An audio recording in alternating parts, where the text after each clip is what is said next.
सर्वप्रथम आप सभी लोगों को नमस्कार। अब आप ज़्यादा नहीं, सिर्फ 5 मिनट का समय आप लोग दीजिए और शांति से सुनने का प्रयास कीजिए। मुझे उम्मीद है और मैं भी समझ पा रहा हूँ कि बैठे बैठे मैं उब गया तो आप लोगों की क्या हालत होगी। ठीक है, लेकिन अब हम करें भी तो क्या करें। इतनी दूरी से लोग आए हैं सिर्फ आपके लिए कि आपको ये बताया जा सके कि आप लोग अकेले एक ही जिले से काम स्टार्ट नहीं होने जा रहा है, न जाने कितने जिलों में काम पहले से चल रहा है। जहाँ तक बात रही मेरे परिचय की, तो अपने अपने तरीके से सभी लोगों ने मेरा परिचय दिया है, तो मैं अपने परिचय में अपना एक तरह से कुछ भी थोड़ा भी समय व्यर्थ नहीं करना चाह रहा हूँ।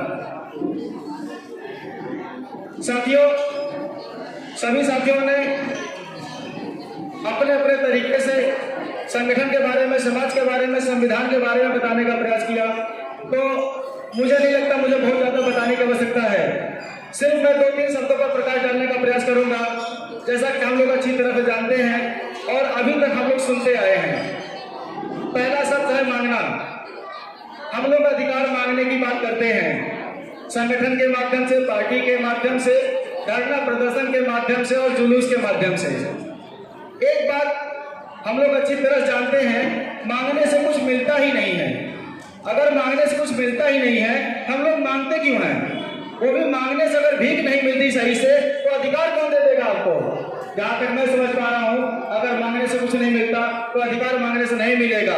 अगर अधिकार मांगने से नहीं मिलेगा तो अधिकार को हम लोगों को छीनना होगा और हम लोग संगठन के माध्यम से छीन लेंगे। दूसरा शब्द आता है केंद्र तक जाने की बात। भाई अभी हमारे किसी साथी ने बोला था, केंद्र तक, यानी केंद्र तक जाने का सपना मात्र एक पार्टी देखती है।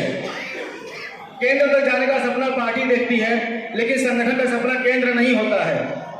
मैं आप लोगों को जानकारी के लिए बताना चाहूंगा, जिस संगठन की थ्योरी पर यानी कि दिशा निर्देश पर यह संगठन चल रहा है, आर्थिक संगठन, यानी कि हमने आज एक संगठन सदस्य के माध्यम में बताया गया होगा कि अभी हमारे साथी ने बताया था कि संगठन फ्रांस की राजधानी पेरिस में आर्थिक संगठन चलता है, जो कि सिर्फ एक देश में नहीं काम कर रहा है, 35 से 36 देशों में काम कर रहा है।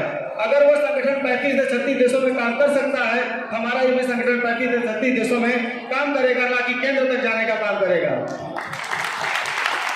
तीसरे नंबर पर मैं आपको बताना चाहूंगा, इसी पे हम अपनी बातों को विराम देंगे, नीति और नियति पर प्रकाश डालते हुए। साथियों, हम लोग अच्छी तरह जानते हैं, नियति लेकर हमारे समाज में बहुत लोग आए और नियति के दौरान सभी लोगों ने बताने का प्रयास किया कि अगर हम जीत गए तो करेंगे, जीत जाएंगे तो वो करेंगे, या संगठन हमारा जब 85 बहुत बड़ा संगठन हो जाएगा तो हम लोग ये करेंगे, यानी कि दुनिया भर के सपने दिखाने का प्रयास लोगों ने अपने अपने तरीके से किया। तो साथियों, जहाँ तक मैं समझ पाया, नियति जो होती है वो कभी भी बदल जाती है और बदलते हुए हम लोगों ने देखा भी है। जैसे ही कोई पार्टी अपने मकसद में कामयाब होती है तो उसने क्या बोला था, क्या नहीं बोला था, अपनी सारी बातों को भूल जाता है। लेकिन वहीं पे नीति जो होती है, नीति अगर इधर देखा जाए तो नीति जो बन गई वो कभी बदलती नहीं है।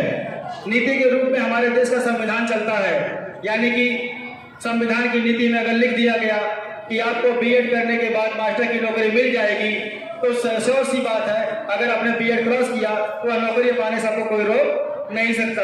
तो हमारा जो एसआईटी संगठन, सोशल समाज डेवलपमेंट द आर्थिक सर्व संगठन, नीति पे काम कर रहा है, ना कि नियति पर। जो भी आप लोगों को बताया गया होगा, आने वाले समय काल में आप सभी लोगों के सामने आएगा, जिसके लिए बार बार प्रेशर में बल दिया गया है कि ट्रेनिंग सेशन पर बखूबी आप लोग एक तरह से ज्वाइन करने का प्रयास करेंगे। बहुत ज्यादा समय न लेते हुए इसी के साथ नमस्कार।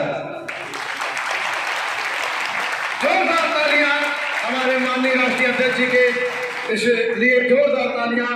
और बहनों, कुछ संयुक्ति पत्र आया तो 5 लोग आए हैं, तो आप लोग थोड़ा सा समय देंगे, क्योंकि नियुक्ति पत्र कुछ आए हैं जिन्हें मैं चाहता हूं कि वो नियुक्ति पत्र माननीय राष्ट्रीय अध्यक्ष जी के हाथों से दिया जाए नियुक्ति पत्र को।